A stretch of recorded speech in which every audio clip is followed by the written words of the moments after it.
Meus irmãos, graças a Deus por esta leitura feita há poucos instantes no texto de 1 Samuel, capítulo 17, versículo 23 ao 31.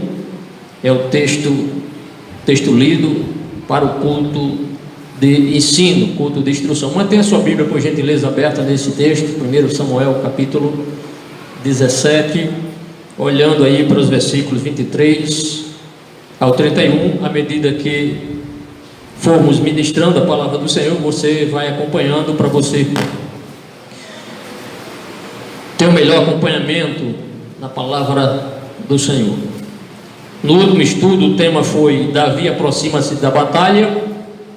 Estudamos ali o texto que está em 1 Samuel, capítulo 17, versículos 12 ao 22, onde vimos que o que foi dito sobre o pai de Davi, né? Depois o que foi dito sobre o próprio Davi, em seguida o que foi dito sobre a batalha, e prosseguindo mostrei a cristologia comparativa com fundamento no texto, e finalmente a aplicação prática à nossa vida cristã. E hoje, o quinto estudo da série, o tema é Davi ouve os insultos de Golias. Davi ouve os insultos de Golias. O tema é sustentado nesse texto que nós lemos, 1 Samuel, mais uma vez cito, capítulo 17, versículos 23 ao 31. E como toda boa aula deve ser dada sobre a Bíblia, devemos ter pelo menos alguns objetivos nesta ministração. E trago aqui para os irmãos 3 objetivos. São eles: primeiro, esteja atento aí, mostrar que você não deve se apavorar diante das dificuldades da vida cristã. Posso repetir? Vou repetir. Mostrar que você, irmão, eu e você, não devemos nos apavorar diante das dificuldades da vida cristã. Segundo, entender que o Senhor, nosso Deus, tem promessas para aqueles que permanecerem firmes na fé. E o terceiro e último objetivo é compreender que a palavra de Deus é a maior arma para enfrentarmos quaisquer ameaças contra a igreja do Senhor. Amém? São esses 3 objetivos. Só que para nós atingirmos esses objetivos, vamos seguir aqui o sumário aqui que preparei para compartilhar com os irmãos. Primeiro nós teremos aqui uma introdução, já estou fazendo essa introdução. No desenvolvimento aqui temos pelo menos 6 tópicos. O primeiro, atitudes dos combatentes israelitas em relação ao gigante Golias, as atitudes dos combatentes ou dos soldados israelitas diante dessas ameaças, né, do gigante Golias.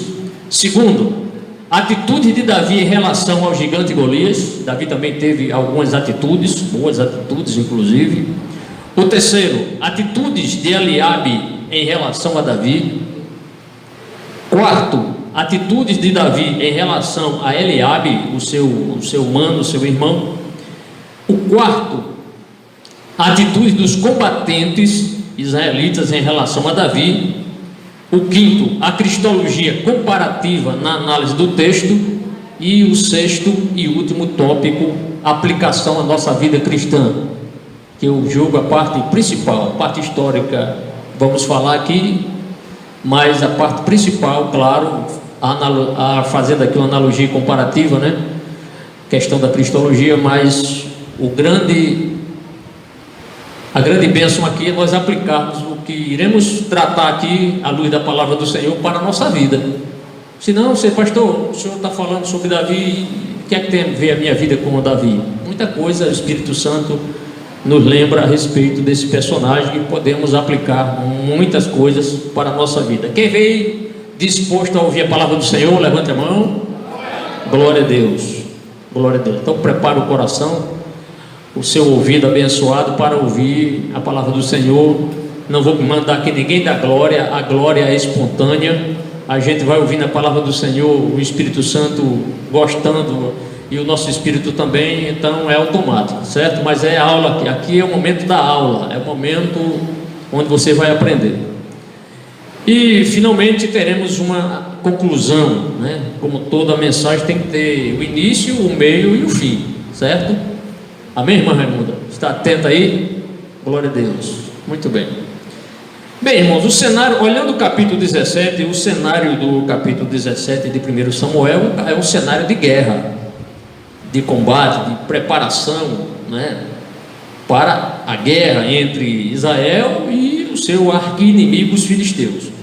Vamos analisar primeiro as atitudes dos combatentes israelitas em relação ao gigante Golias. Temos 1 hora para ministrar, vou precisar aqui dar uma corrida aqui. Me ajude em nome do Senhor, em oração.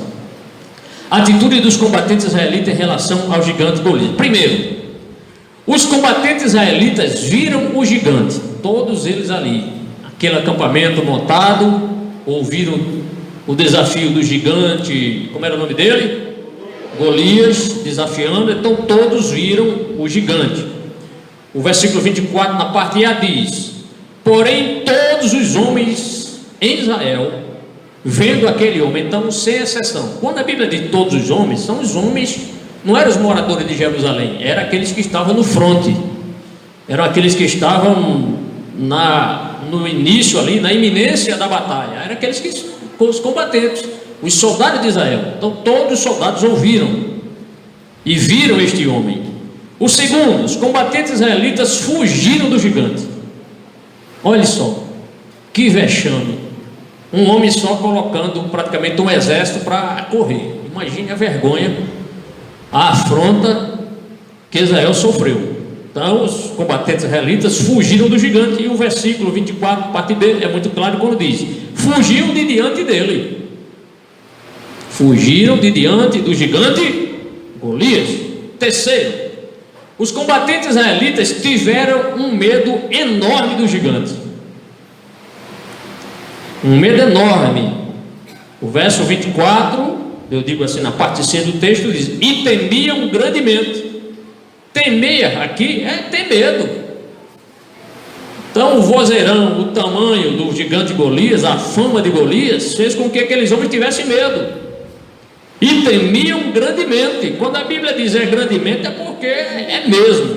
O medo foi tremendo ali. Quarto, acompanhe na sua Bíblia, está acompanhando? Quarto, os combatentes israelitas se impressionaram com a coragem do gigante. Vamos conferir? Versículo 25, na primeira parte do texto diz: e diziam os homens de Israel: vistes aquele homem que subiu? Pois subiu para afrontar a Israel.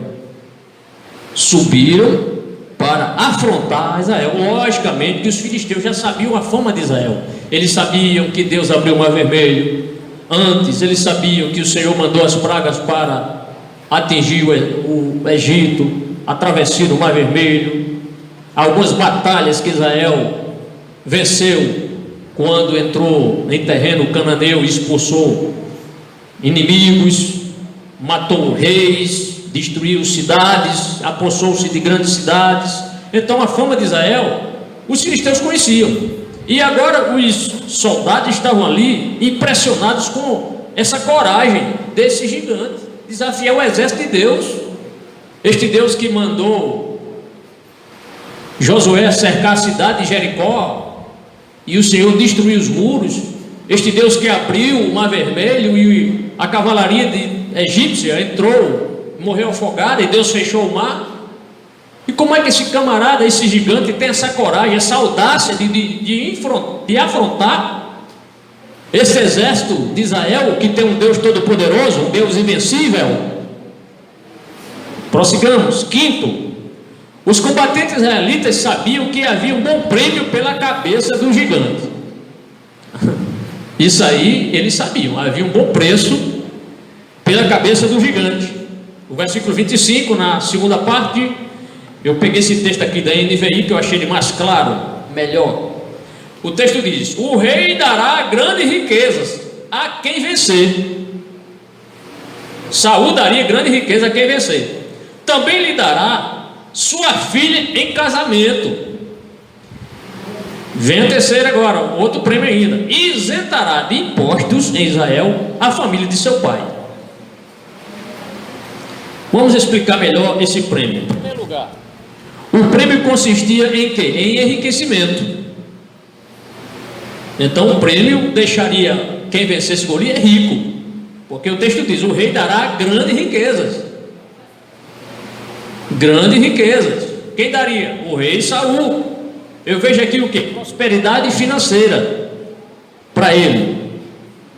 Nunca mais ele teria assim problemas financeiros, pagar suas contas. Por quê? Porque o rei daria grandes riquezas a quem vencesse. Mas quem é que teria coragem de enfrentar o gigante? Os prêmios eram bons, os prêmios eram desafiadores, mas quem iria se arriscar? Quem iria se arriscar? Estão vendo? Em segundo lugar, o prêmio mostra que o vencedor faria parte da família do rei. Além de acumular riqueza, receber riqueza, quem vencesse o gigante ia fazer parte da família real. Por quê? Porque iria casar-se com a filha do rei. O texto diz: o rei lhe dará sua filha em casamento. Então, promoção à nobreza. Seria agora um nobre, um príncipe, né? Casa com a princesa. Em terceiro lugar, o prêmio consistia em bênçãos para sua família, para a família de Davi. Então Davi seria premiado, iria receber recursos financeiros, quem sabe ouro, muita prata. O que mais? Quem sabe pedras preciosas, não sei, o texto não diz, mas riquezas. Além disso, o prêmio também seria estendido para a família de Davi. Por quê? Porque seu pai nunca mais precisaria pagar impostos. Desde aquela época já havia impostos que eles pagavam ao rei, para o rei poder custear as despesas do reino. Então, o rei faria com que a sua família não precisasse mais pagar impostos. O texto diz: o rei isentará de impostos em Israel a família de seu pai. Então a família ficaria isenta de impostos para com a coroa, né? Para com o reinado de Saul. Então nós vimos aqui, irmãos, algumas atitudes dos soldados israelitas em relação ao gigante Golias. Todo mundo compreendeu? Amém? Glória a Deus. Segundo ponto, a atitude de Davi em relação aos gigantes. Irmão, lembre-se que Davi tinha saído de casa com a incumbência de seu pai de levar alimentos para quem? Para o chefe dos seus filhos, chefe de 1000, levar também comida para seus irmãos e trazer informações dos seus irmãos, como é que eles estavam. Estão lembrados disso? Então, quem está acompanhando todas as ministrações sabe em que situação nós estamos aqui nos encontrando, geograficamente, como, né, estamos aqui tratando desse assunto. Então Davi sai de casa, leva os alimentos. Quando ele chega lá, deixa a bagagem com as cuidados de um guarda, de alguém da intendência, e vai procurar seus irmãos para saber como eles estavam. Aí nesse momento é quando ele escuta o gigante Golias fazer esse desafio. Vamos prosseguir. Atitudes de Davi em relação ao gigante. Então Davi, já vimos, Davi ouviu e vai ouvir aqui o desafio do gigante. Vamos ver. Primeiro, atitude de Davi em relação ao gigante. Primeiro, Davi ouviu o desafio do gigante. Então, para isso, precisamos voltar ao primeiro versículo do texto que lemos hoje. Vamos ler o versículo 23. E estando ele ainda falando com eles quem? Com seus irmãos, eis que vinha subindo do exército dos filisteus um homem guerreiro. As crianças estão acompanhando aí?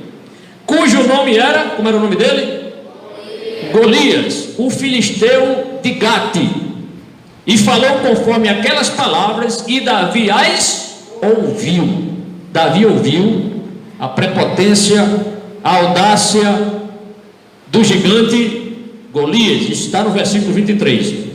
Pergunto: que palavras Davi ouviu? Porque no final aqui no versículo 23 diz: e falou conforme aquelas palavras, e Davi as ouviu. Então, a resposta: foram essas palavras aqui que encontram-se em 1 Samuel capítulo 17, versículos 8 a 10. Vamos ler os três versículos? Vamos ler os três versículos. Versículo, diz assim, o versículo 8, parte B.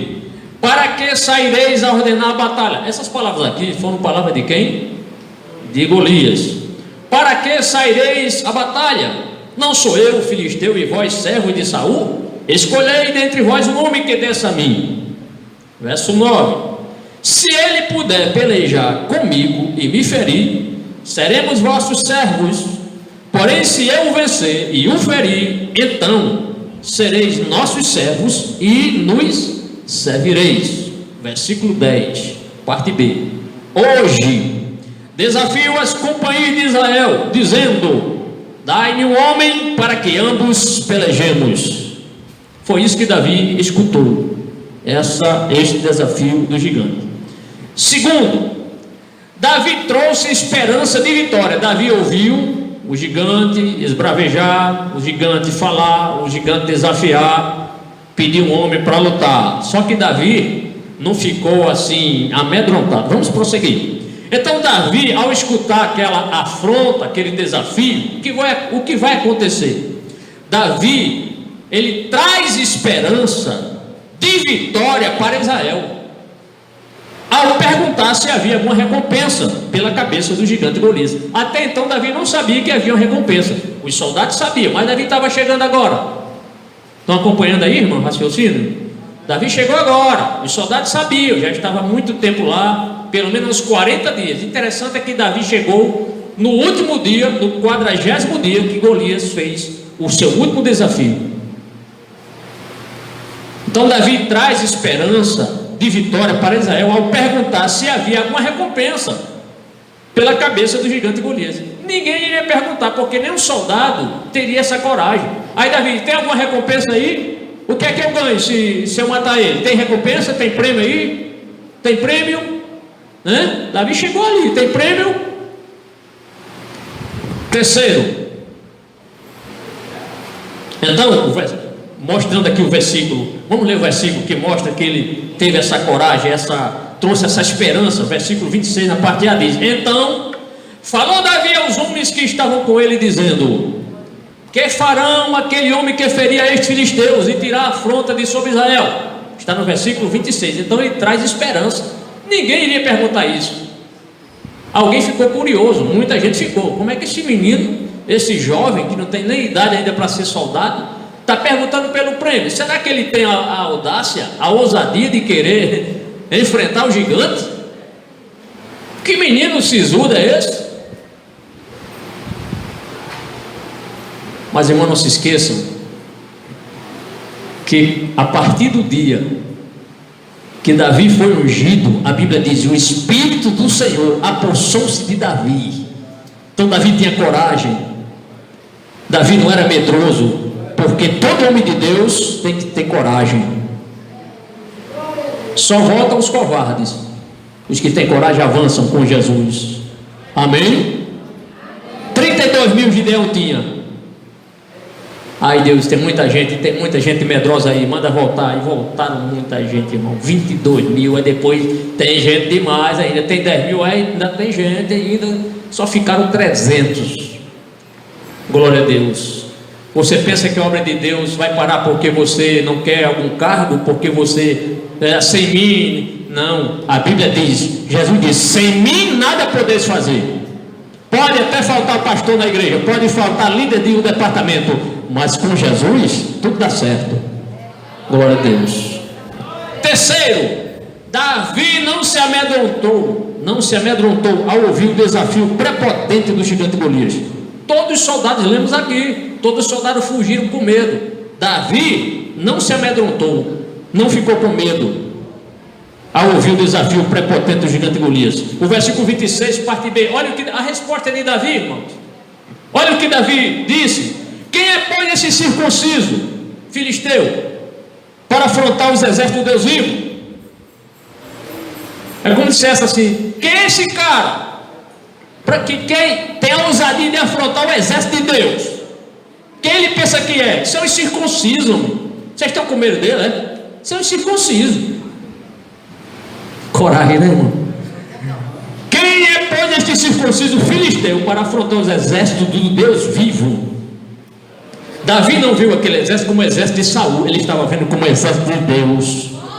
Glória a Deus, bendito seja o nome do Senhor. Não encare aqui o setor 34 como só um setor da IADERN, isso aqui é um setor de Deus. Aleluia, glória a Deus. E é bom lembrarmos que Davi era alguém sério, austero em suas palavras. Davi não era gente de duas palavras não, tá certo? E é importante ler isso aqui, porque Davi, ao dizer essas palavras, quem é esse gigante, quem é esse filisteu, Davi tinha segurança no que dizia, tinha equilíbrio, severidade nas suas palavras. E aí eu me lembrei do texto de 1 Samuel, capítulo 16, versículo 18, que declara: respondeu um dos mancebos e disse, isso aqui no capítulo anterior, para mostrar que Davi era um menino, um jovem de palavra. Respondeu um dos mancebos e disse: eis que tenho visto a um filho de Jessé, o belemita, que sabe tocar e é valente e animoso, nada de desânimo com Davi, o homem e homem de guerra, e ainda era um menino, um jovem, mas já era conhecido como homem de guerra, e sisudo em palavras, tá? Então Davi, sisudo aqui significa isso, né? Sério, austero, severo em suas palavras, não era menino de jogar a conversa fora não tinha duas palavras não, tá certo? Davi não é pessoa assim que assume um cargo na igreja num dia, no outro já entrega, não. Davi não era assim não, Davi ia até o fim. Ah, tem luta, pastor? Vamos enfrentar a luta junto. Tropa que sai junta, chega junto, é assim, né? Se é para se alegrar, a palavra de Deus nos diz: alegrados com os que se alegram. Ah, é para ter tribulação, então vamos ter tribulação nós dois juntos. A Bíblia não diz chorar com os que choram? Vamos sofrer junto, mas com Jesus. Glória a Deus. O que mais? Davi soube que havia recompensa pela cabeça do gigante Golias. Ele perguntou: tem alguma recompensa? Qual é a recompensa? Me diga aí, por favor. E o povo lhe tornou a falar conforme aquela palavra, dizendo: assim fará o homem que eu feri. Versículo 27. Vamos ler mais uma vez o versículo 25, parte B, porque Davi até então desconhecia qual era o prêmio. Aí, vamos ao versículo 25, porque ele responde à pergunta de Davi. Porque o texto diz: assim farão ao homem que eu feri, certo? O povo lhe tornou a falar conforme aquela palavra. Então se conforme, vamos ver, versículo 25, parte B, na NVI diz: o rei dará grande riqueza a quem o vencer, também lhe dará sua filha em casamento, e isentará de imposto a Israel a família de seu pai. Então, irmãos, nós acabamos de ver as atitudes de Davi em relação ao gigante Golias. Vamos para o terceiro ponto da nossa aula de hoje, nosso ensino: a atitude de Eliabe em relação a Davi. Os irmãos sabem, já ensinamos aqui, que Davi tinha 3 irmãos que estavam servindo no exército de Israel, não era? Como era o nome deles, quem sabe? Eliabe, que mais? O outro? Abi, Nadab e Samar. 3 irmãos. O mais velho era quem? Eliabe, certo? Que estava no fronte. Eliabe estava lá, no exército de Saul. Então, a atitude de Eliabe em relação a Davi: ele escuta essa conversa que Davi estava interessado no prêmio. Se ele estava interessado no prêmio, automaticamente ele sabia que Davi não ia para casa sem lutar. E ele conhecia Davi, sabia que era o irmão, sabia que certa feita ele disse para o pai: pai, eu estava pastoreando ovelha e veio um leão, eu matei, veio um urso e eu matei. Menino corajoso, viu? Menino corajoso, Davi.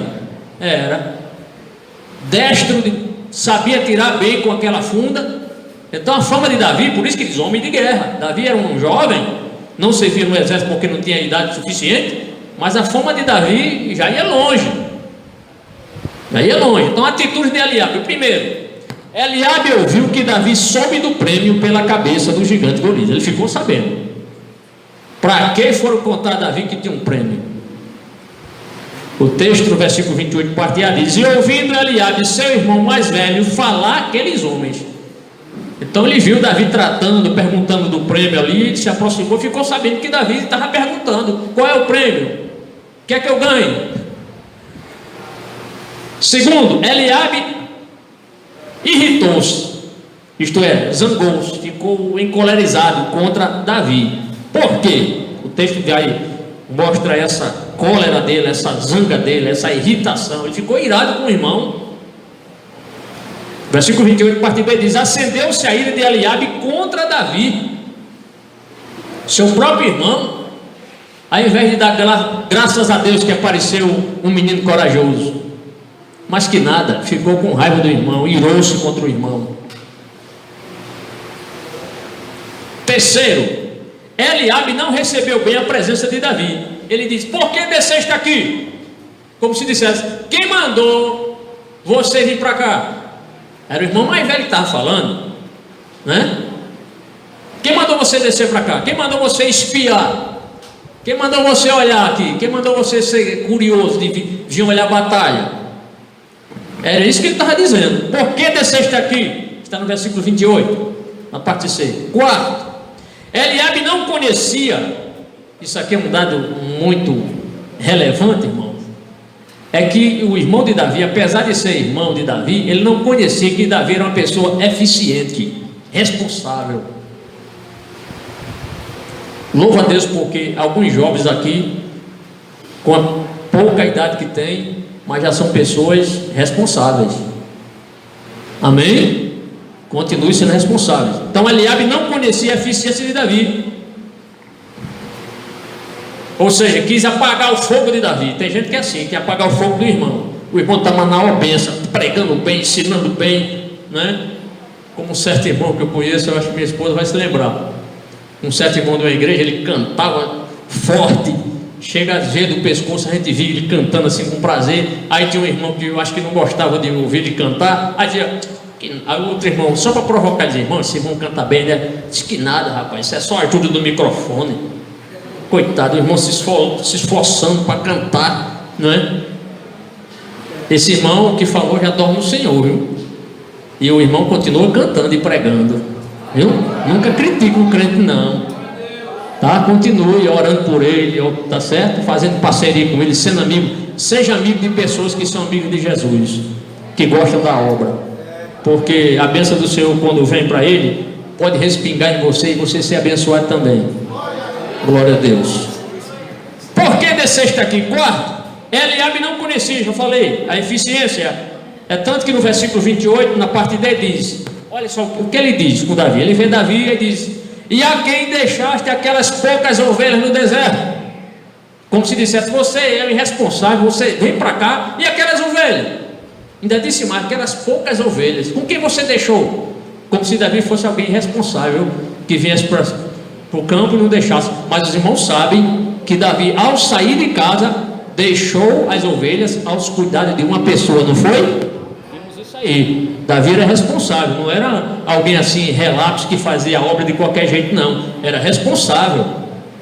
Ele era tão responsável que arriscou até a vida para defender as ovelhas. Agora ia deixar as ovelhas para chegar outro urso e outro leão, ou um ladrão de ovelha aí. Não, ele deixou com alguém. Por quê? Responsabilidade, viu? Responsabilidade. Um dia que você não puder estar no culto, você tem a sua função na igreja, não deixa o conjunto sem ninguém não, para reger o conjunto não. Mande alguém, vem ensinar na escola dominical: eu não posso vir, estou gripado, estou doente. Ligue para alguma pessoa, não deixa a obra do Senhor assim não. Não deixa as ovelhas ao léu não. Amém? Glória a Deus. Vamos continuar, irmão. Ele achou que Davi era um pastor descuidado, então negligente, inconsequente, irresponsável. Mas Davi não era. Davi era alguém responsável. Quinto, Eliabe foi injusto para com Davi, precipitando-se em afirmar algo que somente Deus conhecia. Agora ele errou feio. Ele errou feio. Vou repetir: Eliabe foi injusto para com Davi, precipitando-se em afirmar algo que somente Deus conhecia. Quer saber? Versículo 28, na parte E, está tudo na sua Bíblia. Ele diz assim: Eliabe, bem conheço a tua presunção. Até aí tudo bem. Aí, e a maldade do teu coração, que desceste para ver a peleja. Veja só, Davi foi cumprir a missão do pai. O pai dele mandou levar o quê? Suprimentos, alimentos, comida, para o chefe deles, dos irmãos, e para os próprios irmãos. Aí esse camarada aqui, Eliabe, interpretou dizendo: você veio só para olhar a batalha. Não foi.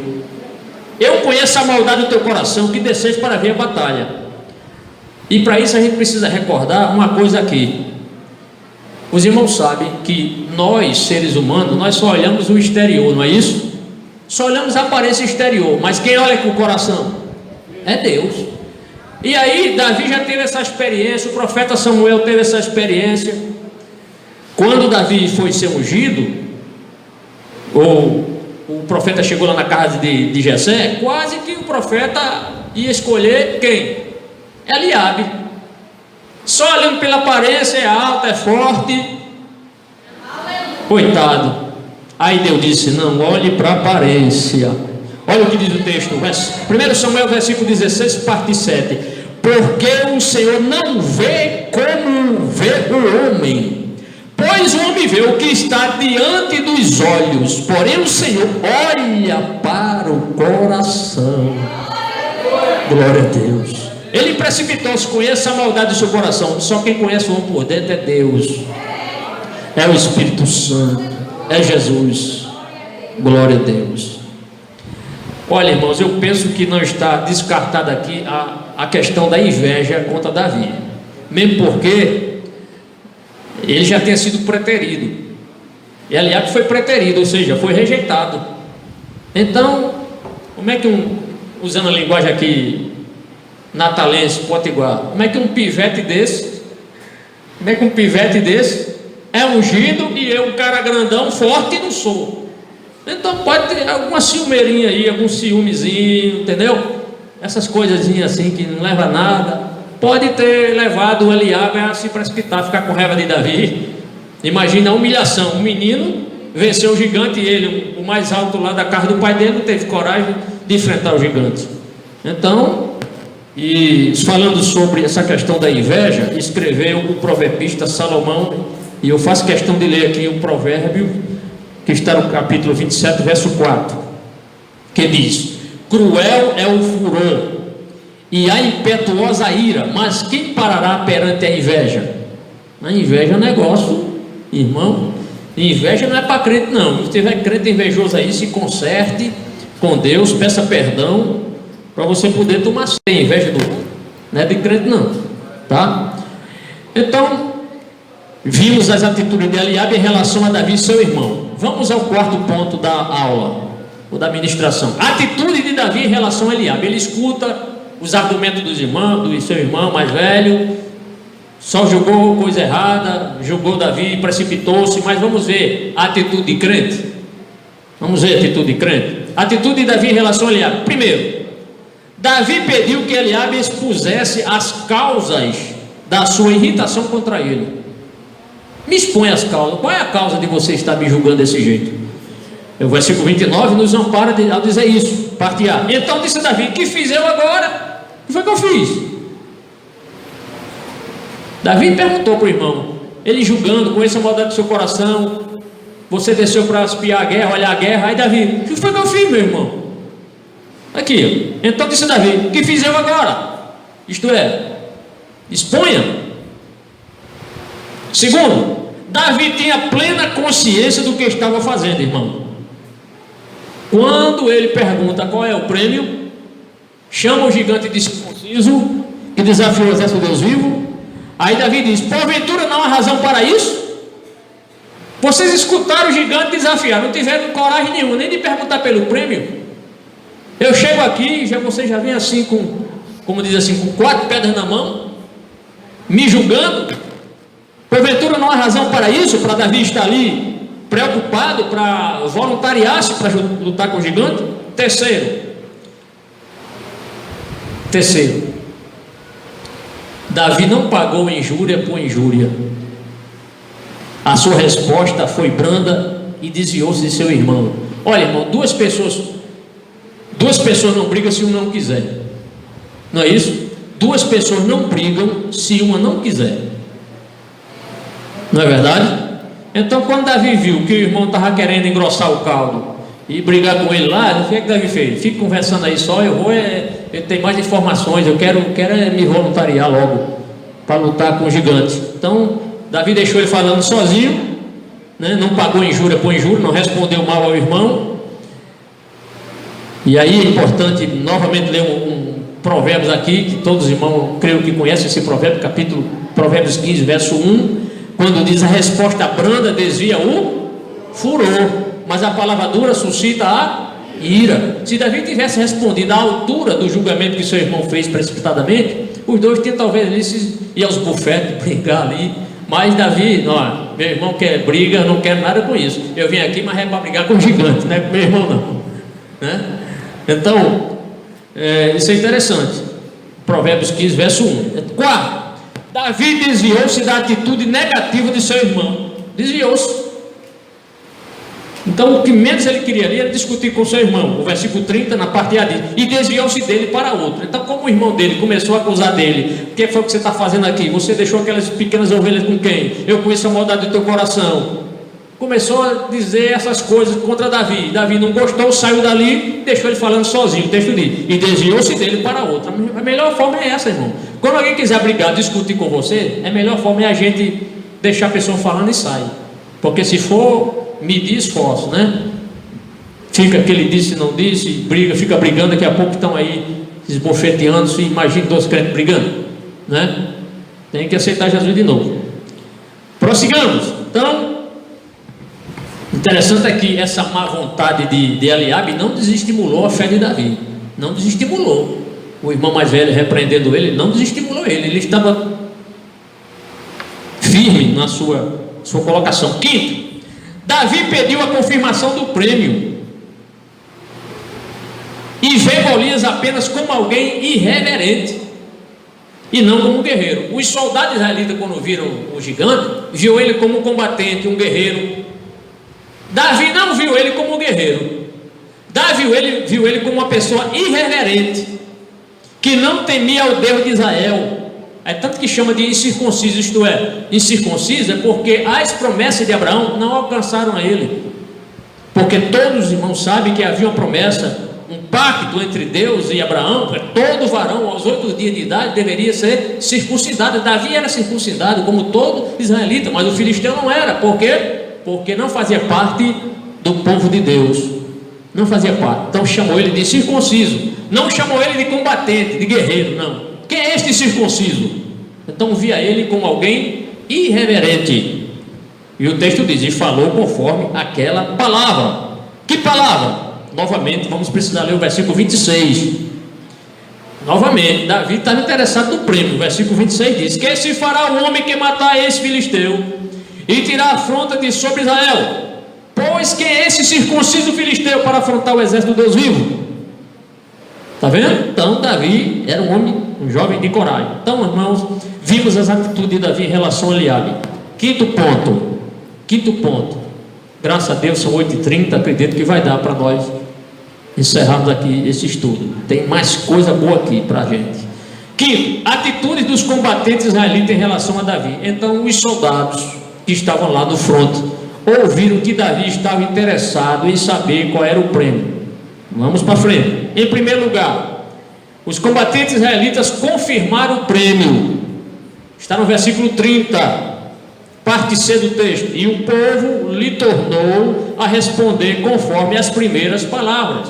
Isto é, o prêmio. Confirmou o prêmio. Em segundo lugar, os combatentes israelitas perceberam que havia coragem em Davi. Eles perceberam: esse menino está com coragem. É o que está faltando aqui na gente. Esse menino tem coragem, esse jovem tem coragem. O versículo 31 na parte A diz: e ouvindo as palavras que Davi havia falado, eles ouviram. Então, quando Davi pergunta sobre o prêmio, estava demonstrando que ele tinha coragem. Porque quem não tinha coragem, perguntava prêmio para quê? Para sonhar com o prêmio? Não, para que perguntar se você não tinha coragem de desafiar? Então é isso. Em terceiro lugar, os combatentes israelitas contaram ao rei. Agora sim, vai chegar já no ouvido do rei Saul que tem um menino aí querendo lutar com o gigante, né?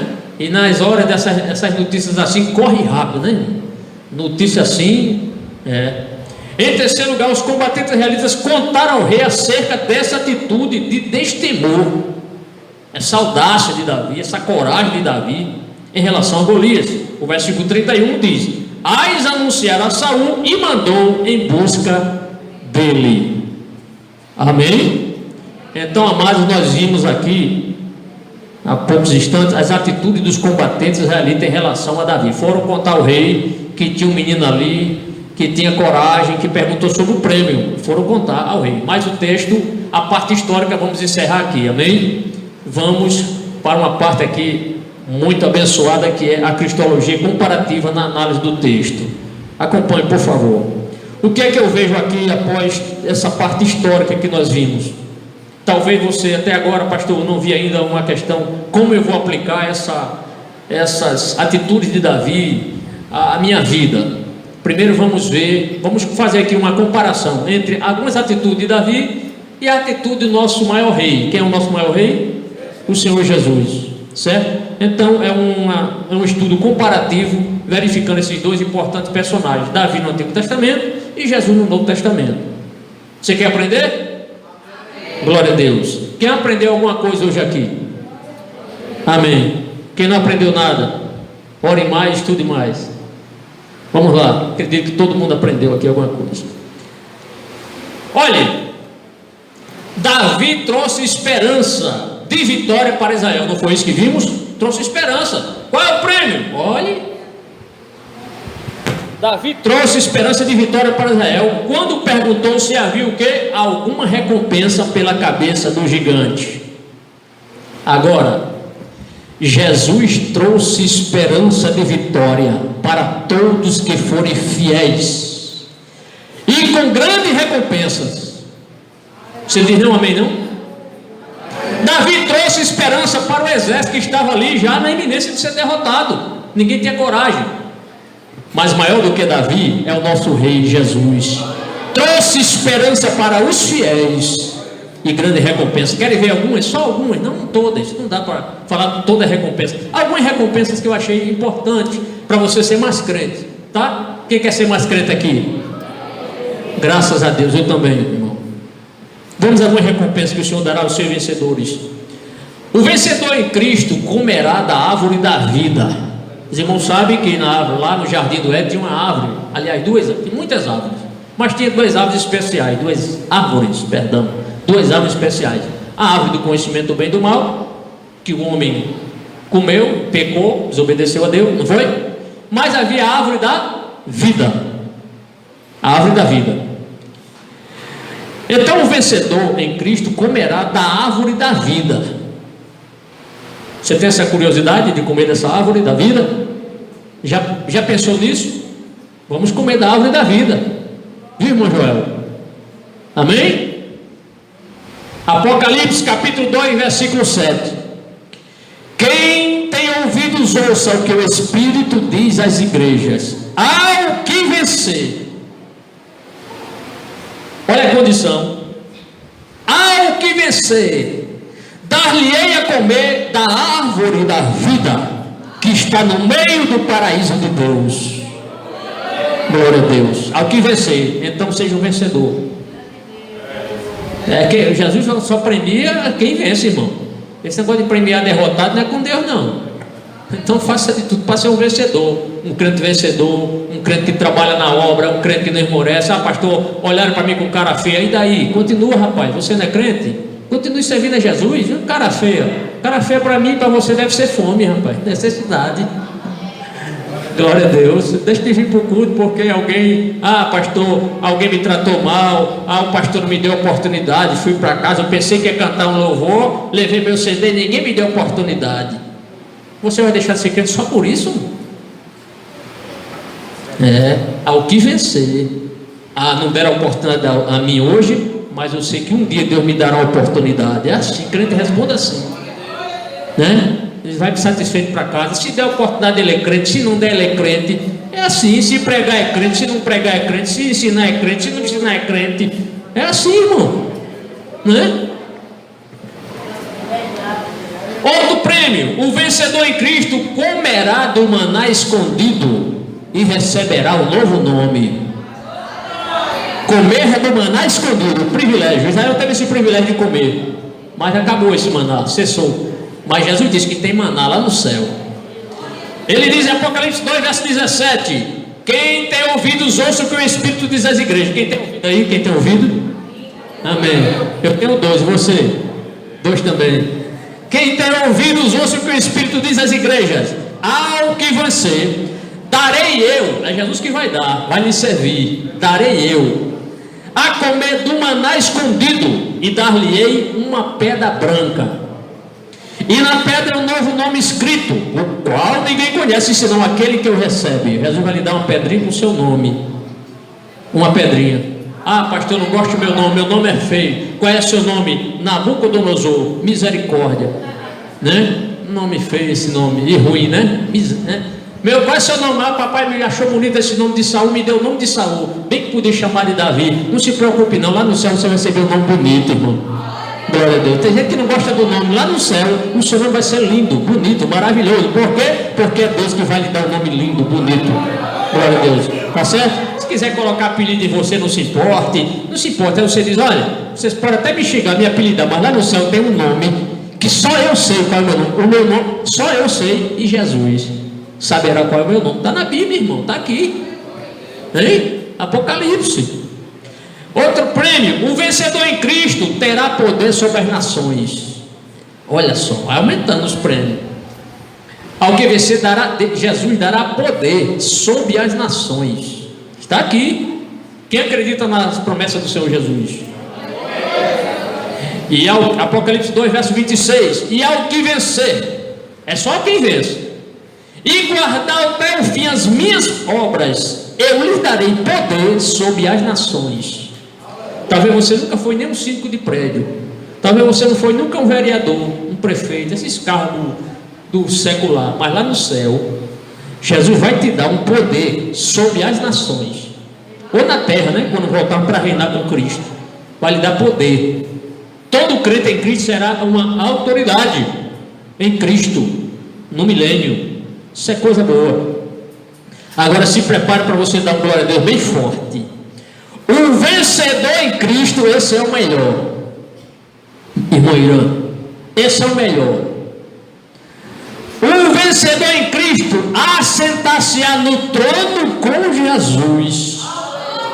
Talvez você nunca sentou no trono, na cadeira do prefeito, nunca sentou na cadeira do governador, nunca sentou na cadeira do presidente, mas você vai se sentar no trono com Jesus. Amém? Apocalipse 3, verso 21. Ao que vencer, lhe concederei que se assente comigo no meu trono. Ele vai chamar, vem cá, meu filho fulano, senta aqui comigo no trono. Eu não prometi a você? Você não cria nas promessas? Senta aqui. Que privilégio sentar ao lado de Jesus, hein, irmão? Que privilégio. Glória a Deus. Aleluia. Lá no céu, vamos ficar pertinho de Jesus. Ao que vencer, lhe concederei que se assente comigo no meu trono. Assim, aí ele diz assim, olha a comparação aqui. Assim como eu venci e me assentei com meu Pai no seu trono. Ele faz essa comparação. Linda essa mensagem aqui, não é? Ele compara. Apocalipse 3, 21. Assim, prossigamos. Assim como Davi não se intimidou com o tom desafiador do gigante Golias, Davi não se intimidou. Vamos para Jesus agora. Jesus não se intimidou com as provocações do diabo, mas venceu ele usando a palavra. Jesus não se intimidou com os demônios, não se intimidou com o desafio do próprio diabo que foi lá no deserto tentá-lo. Mas Jesus vence usando somente a palavra de Deus e venceu. E venceu. Jesus sofreu tentações na carne. Mateus 4, verso 4 diz: ele, porém, respondendo, disse: está escrito, nem só de pão viverá o homem, mas de toda a palavra que sai da boca de Deus. Era a palavra de Deus. Jesus usando a palavra de Deus, né? O diabo usando a palavra fora do contexto e Jesus mostrando a verdade. Mas Jesus também sofreu a tentação na alma. Então Jesus já foi tentado na carne, no corpo físico, porque ele estava com fome, 40 dias sem comer, irmão. Aí o diabo ele vai cair já, quer ver? Transforma essas pedras em pães. Aí Jesus diz que tem coisa mais importante do que transformar pedras em pães. A tentação na alma, disse-lhe Jesus, também está escrito, não tentarás o Senhor teu Deus. Mateus 4, verso 7. Correndo mais um pouquinho aqui. A tentação no espírito, Jesus foi tentado no corpo, na alma e no espírito. Qual foi a tentação no espírito? É que Satanás queria que Jesus se sujeitasse, se ajoelhasse, o adorasse, né, prostrado diante de Satanás.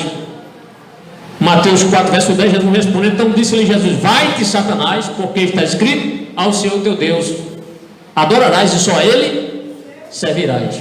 Às vezes eu fico um pouco indignado quando escuto os irmãos dizer assim, se precipita, eu adoro essa manteiga, eu adoro esse relógio, eu adoro esse carro. Não diga isso não, irmão, isso é um negócio, isso não é coisa de crente não. Adore só a Deus. E quando você ouvir seu amigo, uma pessoa dizer, olha, eu adoro essa gravata, eu adoro qualquer objeto, você diz, não rapaz, não é assim não. Você diz que gosta, olha, eu gosto desse pão, dessa manteiga. Você vai se prostrar diante de uma caixa de manteiga? Você vai prestar culto a uma caixa de manteiga? Porque o israelita, ele morre e só adora a Deus.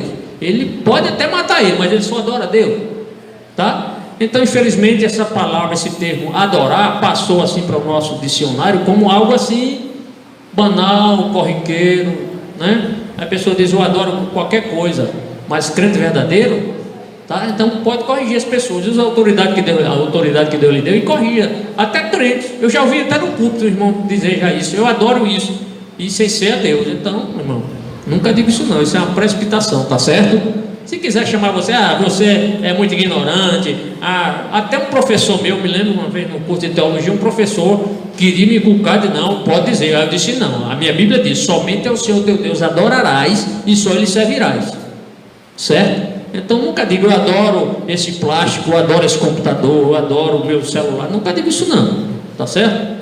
Amém? Glória a Deus. Davi pediu que Eliabe expusesse as causas de sua ira contra ele. Ele não pediu?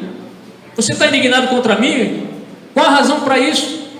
Aí me lembrei que Jesus também pediu diante dos seus algozes, os seus inimigos, que eles mostrassem, expusessem as causas pelas quais Jesus estava sendo julgado. Então Jesus pediu aos seus inimigos, né, os inimigos dele, as causas porque eles batiam nele. Isso está em João capítulo 18, versículo 23. Respondeu-lhe Jesus, se falei mal, dá testemunho do mal, me mostre os erros que eu cometi. Jesus estava dizendo isso. Vocês estão me acusando que eu sou mau? Me mostre os males que eu fiz, para vocês me baterem. Respondeu-lhe Jesus, se falei mal, dá testemunho do mal, e se bem, por que me feres? Se vocês não têm algo me acusar de alguma maldade, por que vocês me ferem pelas coisas boas que eu fiz? Isso é justo? Eu ser esbofeteado pelas coisas boas que eu fiz? Agora vem a última parte desse estudo de hoje, e eu vou ver se em 10 minutos a gente dá conta aqui do recado. Amém? A aplicação à nossa vida cristã. De tudo isso que nós falamos sobre Davi, esse personagem do Antigo Testamento. Fizemos aqui uma comparação rápida, tem mais coisa para nós compararmos, mas vamos ficar por aqui. Mas vamos agora aplicar essa parte importante da nossa vida diária, do nosso dia a dia, certo? Tenho certeza que o Espírito Santo do Senhor vai continuar falando com você, comigo e com você também, porque eu preparo os estudos aqui, busco o Senhor me ajuda e claro, à medida que eu estudo, preparo aqui, posso dizer, o meu plano de aula, né? Não é aula hoje aqui? Doutrina é aula, é ou não é? É ensino, é ministração. O Espírito do Senhor também fala no meu coração, e eu aprendo muito aqui com os irmãos, com a palavra e com vocês também. A aplicação à nossa vida cristã. Irmão, gigante fala de coisas grandes, não é? Fala de situações difíceis, coisas superiores ou coisa superior a nós. Então o gigante, além de falar de coisas enormes, coisas grandes, fala também de algo difícil, mas não de coisas impossíveis de não serem vencidas. Quando surge algum gigante diante de você, em alguma situação, um gigante, uma coisa gigante, uma coisa grande diante de você, para sucumbir à sua fé, o que é que você faz? Eu tenho algo aqui compartilhado com a palavra do Senhor, que quando surgir algum gigante diante de você, você deve dizer para seu problema, para a dificuldade, você diz aquela palavra que está em Filipenses capítulo 4, versículo 13, onde Paulo diz: posso todas as coisas naquele que me fortalece. A dificuldade está grande, os gigantes são enormes, mas você diga: posso todas as coisas naquele. Não se esqueça do naquele, não, naquele. Você diz: eu sou pequeno, mas o meu Deus é grande. Eu não posso, mas Deus pode. Eu não consigo, mas Deus consegue. É impossível para mim, mas todas as coisas são possíveis para Ele. Aí você vai vencer, se você perseverar. Então, diga: posso todas as coisas naquele que me fortalece. Quem fortalece a nossa fé? É Deus, é o Espírito Santo, é Cristo, é a sua palavra. Glória a Deus. Eu tenho uma pergunta aqui para os irmãos. Quais são os gigantes? Quais são os gigantes que estão a nos desafiar em nosso dia a dia? Quais são os gigantes que estão a nos desafiar? São muitos, mas eu peguei aqui pelo menos uns 3. Por exemplo, vamos ao primeiro gigante. Há um gigante chamado tentação. Como ele age? Como é que esse gigante de tentação age? Com toda a sutileza possível. Muito cuidado com as redes sociais, viu, irmão? Muitos casamentos, até casamento de crente, tem sido desfeito porque o marido começou 2 horas da manhã, 3 horas da manhã no Facebook, no WhatsApp. Não é estudando a palavra de Deus, não. Não é não, é se relacionando com outras pessoas, com outra mulher, às vezes mulher casada ou solteira, não é? Então cuidado, que o diabo ele é astuto, irmãos. Então, muita vigilância. Então, há um gigante chamado tentação, e ele vai usar as redes sociais, a mídia, hoje. Pergunta: por que muitos que entram no Evangelho se desviam? Por quê? Muita gente tem entrado no Evangelho, aceita Jesus, mas logo se desvia, por causa da tentação. Vê o carnaval no próximo mês, muitos dos nossos irmãos, infelizmente, vão sucumbir, porque pararam de vigiar, não vêm para a casa do Senhor, né? Começa assim: não, vou só dar uma passadinha lá, daqui a pouco está com o pé dentro, daqui a pouco está pulando e fazendo as coisas da carne aí. Então, por que muitos que entram no Evangelho se desviam? Resposta: porque cede à tentação. Não é eu que estou dizendo isso, é a palavra de Deus. Vamos ver? Vamos ver? Lucas capítulo 8, versículo 13. Aqui é Jesus dizendo isso. E os que estão sob pedra, estes são os que, ouvindo a palavra, a recebem com alegria. A pessoa tem um coração de pedra, mas recebe a palavra com alegria. Mas como não tem raiz, não quer crescer, não vem para a escola dominical, só vem para o culto assim esporadicamente, porque existe o crente diário, se tiver culto todo dia ele vem. Existe o crente semanal, só vem no domingo. Existe o crente mensal, que só vem na ceia. Existe o crente anual, que só vem no culto do Natal ou na passagem do ano. E se brincar, deve ter o crente de década aí, a cada 10 anos. Misericórdia. Então, aí diz aqui: mas como não tem raiz, apenas creio por algum tempo. É uma bênção, é novo convertido, aceita Jesus, é uma bênção, é glória a Deus, quer evangelizar, quer louvar. Mas quando chega o período da tentação, a Bíblia diz aqui, ó, apenas creio por algum tempo. E no tempo da tentação, quando vem o carnaval, quando vem o carnaval, enfim, as festas do mundo, as coisas do mundo, aí o texto diz: se desviam, porque não tem raiz, não se firmou na casa de Deus, não orava, não lia a palavra, não adorava, não cantava, entrava na igreja como se fosse para uma praça para bater papo. Não faça isso, esteja aqui para adorar. Glória a Deus, esteja aqui para adorar o Senhor. Pergunta: como vencer um gigante chamado tentação? Como é que se vence um gigante chamado tentação? Resposta: precisamos de 2 coisas aqui. 2 coisas. Ou precisaremos de 2 aliados para vencê-lo. O primeiro aliado chama-se oração. E o segundo é o chamado jejum. Então, o primeiro aliado chama-se oração. E o segundo? O segundo é jejum. Marcos, capítulo 14, versículo 38, é uma palavra de advertência do Senhor Jesus para nós. Ele diz: vigiai e orai, para que não entreis em tentação. O espírito, na verdade, está pronto, mas a carne é fraca. Ou seja, a carne é a natureza humana, a natureza decaída do homem, né? A carne é fraca, irmão. A nossa carne é fraca. E falando sobre a tentação ela vem sobre todos os crentes,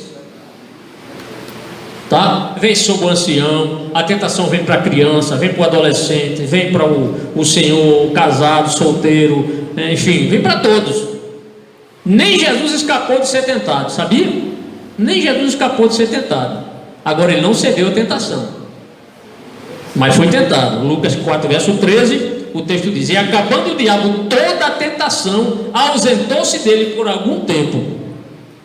Quando Jesus venceu Satanás lá no deserto, Satanás afastou-se um pouco, mas depois aí vinha os demônios tomar conta das pessoas, apossar-se das vidas. Jesus expulsava só com a sua palavra, não é? Satanás não para não. Pergunta: qual é o proveito da tentação em nossa vida? Isso é importante, irmão. A tentação, para os que vencem, tem um proveito maravilhoso, espiritual. Sabia que a tentação tem um proveito? É como um estudante, o professor passa matéria lá na faculdade ou no colégio. Mensalmente ou bimestralmente tem uma prova, não é? O professor quer saber se o aluno aprendeu. Aí, prova hoje. Aí você que estudou o assunto, você vai, aí tira um 10, exemplo. Acertou tudo. Por quê? Porque você está preparado. E se aquele aluno faltava a aula, gazeava a aula, enrolava a aula, só queria ir para lá para comer merenda, né? Não queria nada com o negócio? Aí quando tem uma prova, coitado, só acerta o nome e olhar se não errar, né? Porque não estava preparado para a prova. É a mesma coisa a tentação. A tentação vem sobre nós para ver se você é crente mesmo. Sabia? Qual é o proveito da tentação em nossa vida? Resposta: a firmeza na fé. Quer ver?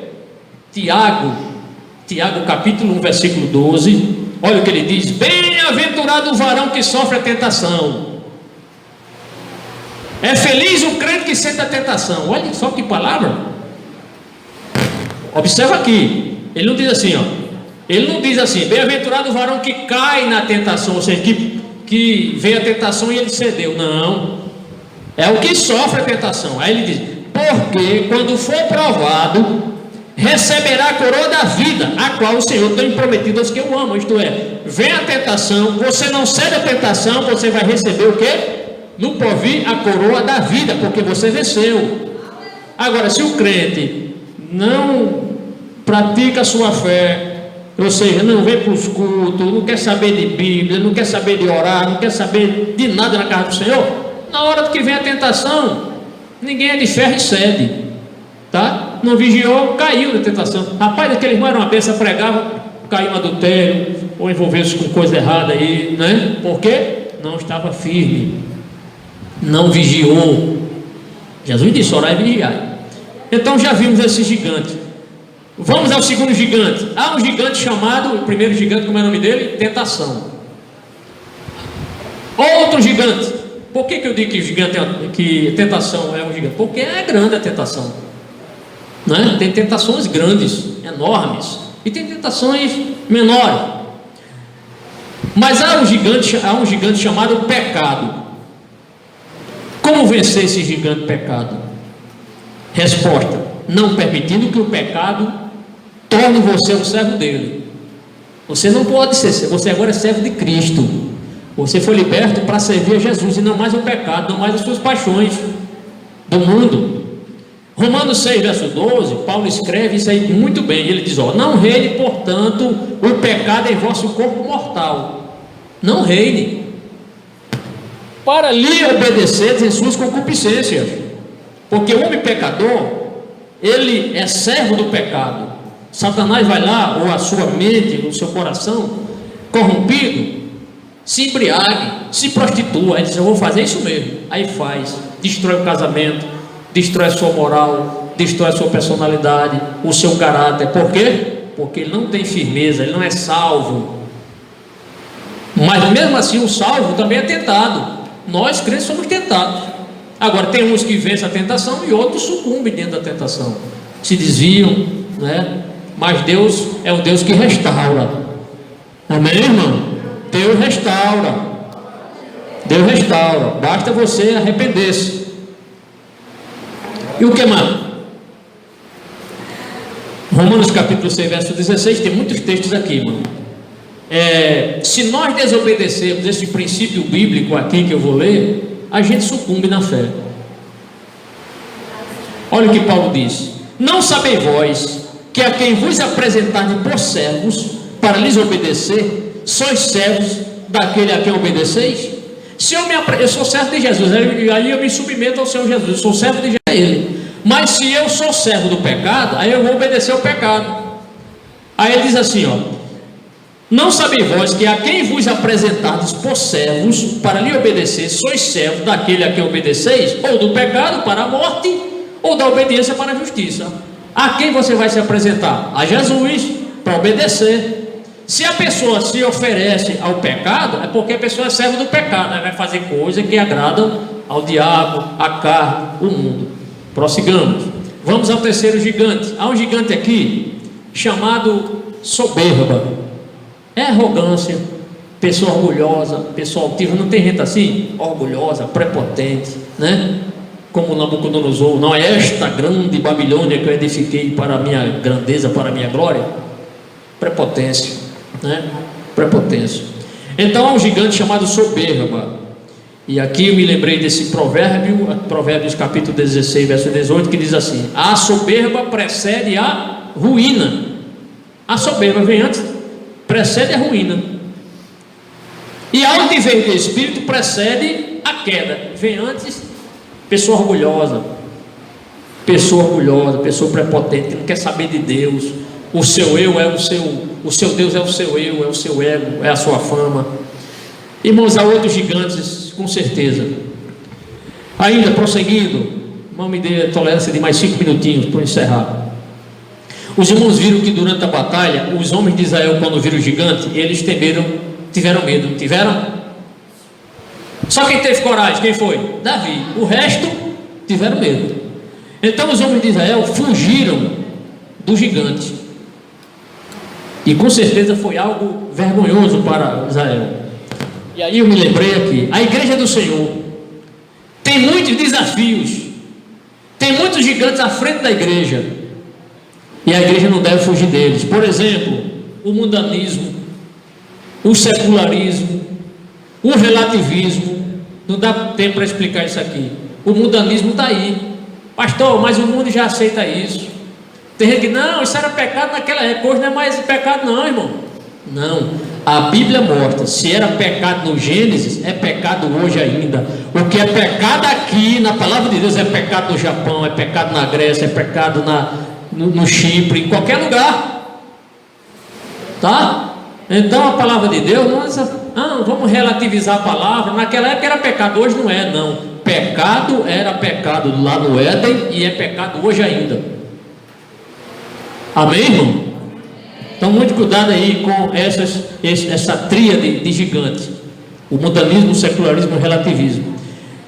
E outra coisa, a igreja do Senhor, eu e você, nós fomos chamados para influenciar o mundo e não o contrário. E não o contrário, a gente é que tem que influenciar o mundo. Foi o que Jesus disse lá em Mateus 5,3: vós sois o sal da terra. Quem é o sal da terra? É a igreja. Por isso que a igreja diz: o homossexualismo é pecado. Por quê? Porque a palavra de Deus mostra. Aborto é pecado, por quê? Porque Deus condena a morte do inocente.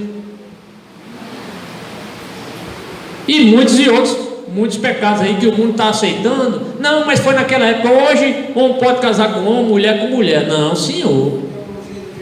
Deus fez Adão e Eva. Deus não fez Adão e Ivo. Nem Deus fez Eva e Ava. Não. Deus fez Adão e Eva. O homem e a mulher. Não foi isso? E foi Deus que fez o primeiro casamento entre o homem e a mulher. Mas hoje querem fazer as coisas ao contrário. E a igreja tem esses gigantes aí para dizer que é pecado. Não aceita. Amém, irmão? Então, vós sois o sal da terra. E se o sal for insípido, com que se há de salgar? Para nada mais presta, senão para ser lançado fora e ser pisado pelos homens, se vir de aterro. Ainda, rapidinho, Davi ouviu o desafio do gigante, não ouviu? Ouviu. Nós como igreja, nós podemos até ouvir as ameaças. Vão multar a igreja. Vão prender os pastores. São as ameaças que nós ouvimos. Mas nós não devemos ficar abatidos com isso. E falando em ameaças, as ameaças fazem parte desde dos primórdios da igreja primitiva. Vejamos algumas atitudes aqui, rápidas, coisa rápida aqui, irmão. Algumas atitudes dos discípulos quando eles sofriam ameaça. O que eles faziam? Eles ameaçavam também? Mas eles apresentavam a Deus as ameaças e pediam graça a Deus para Deus dar vitória, para eles não sucumbirem. É o que nossos irmãos aqui, da missão Portas Abertas, estão sofrendo. Aqui lemos hoje sobre o Irã, cristãos iranianos sendo presos para serem julgados. E nós oramos hoje aqui por eles, para Deus dar vitória a esses irmãos, vitória nesses julgamentos, não é?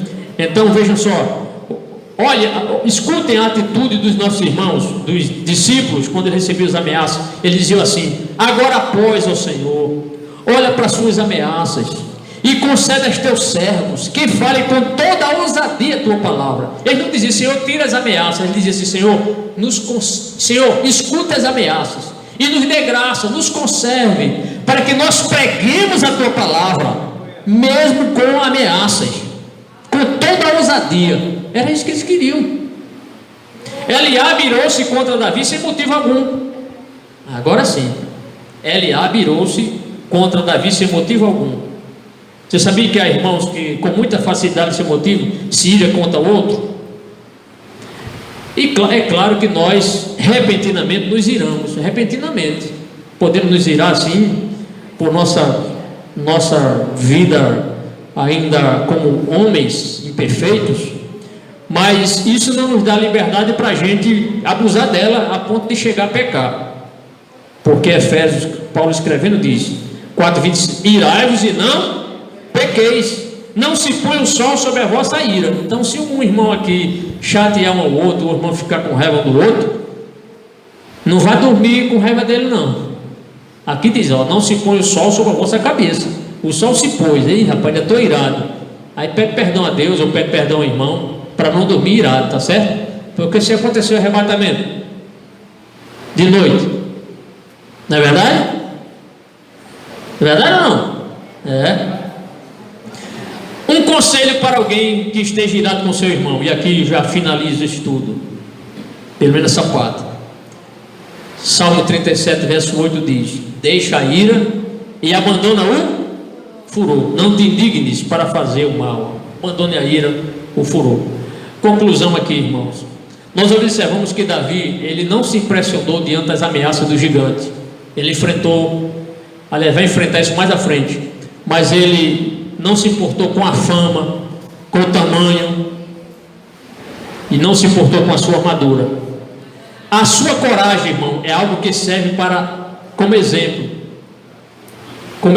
para nos dar disposição para enfrentarmos com Jesus os nossos gigantes.